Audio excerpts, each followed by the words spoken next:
La moitié de la beauté de la femme existe dans ses cheveux. Imaginez quelqu'un qui n'a pas de cheveux, qui a 20 kilos de plus dans une société qui croit vraiment à la beauté.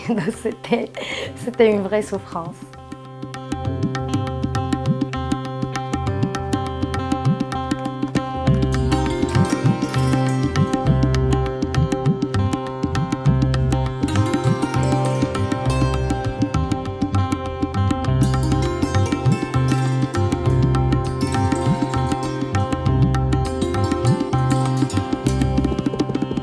Cette maladie, elle peut paraître anodine, mais malheureusement, on peut trouver des conséquences importantes, tant esthétiques que psychologiques. Les causes précises sont méconnues, mais il peut s'agir de multiples causes. C'est souvent des origines héréditaires, génétiques ou bien psychologiques et aussi en lien avec les traumatismes et les expériences de vie de la personne. Et ça n'a rien à voir avec la mauvaise habitude, mais c'est une vraie pathologie et qui cause une souffrance importante à la personne.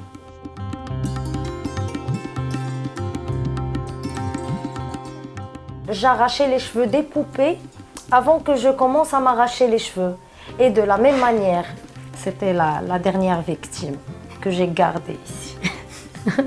Je me souviens qu'au début, je me mettais devant le miroir et je trouvais des poils. Je commençais à les arracher. Je n'acceptais pas de voir les poils qui sortaient des autres qui étaient lisses et tout ça. Quand j'ai des problèmes ou bien j'ai une soirée et je pense à quoi faire, qu'est-ce qu'il faut préparer, qu'est-ce qu'il faut faire. Au moment que je réfléchis, je m'arrache les cheveux. Ça me fait plaisir, c'est ça le problème, c'est que c'est un cercle de plaisir et je n'arrive pas à m'arrêter. Si j'enlève un poil, je peux rester comme ça pendant des heures.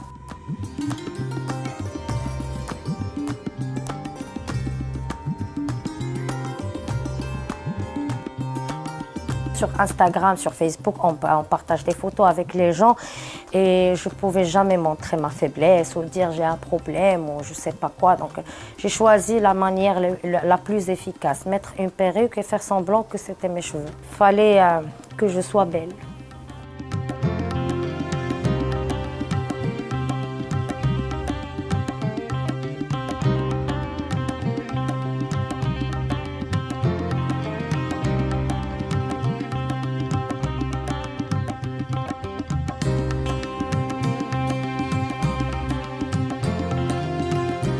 La psychothérapie, surtout la plus recommandée, c'est la thérapie cognitivo-comportementale qui va aider le patient à comprendre mieux son processus de pensée, mais aussi à rééduquer son anxiété.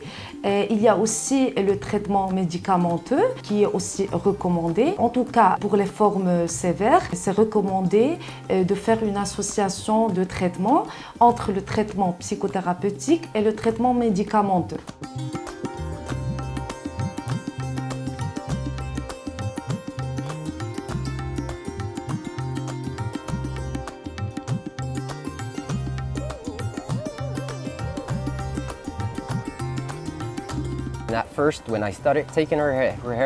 Au départ, quand j'ai commencé à enlever sa perruque, elle a commencé à pleurer, genre vraiment à chaudes larmes.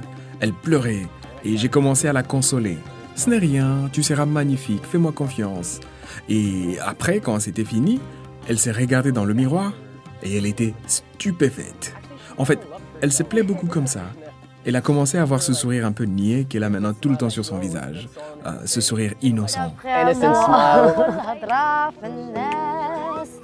ناس يحلموا بايت عليك عساس مشغول بهموم غير حياته ما عنده اساس واخا نعيا ومطير وكله شنو عنده في الراس وياه في الراس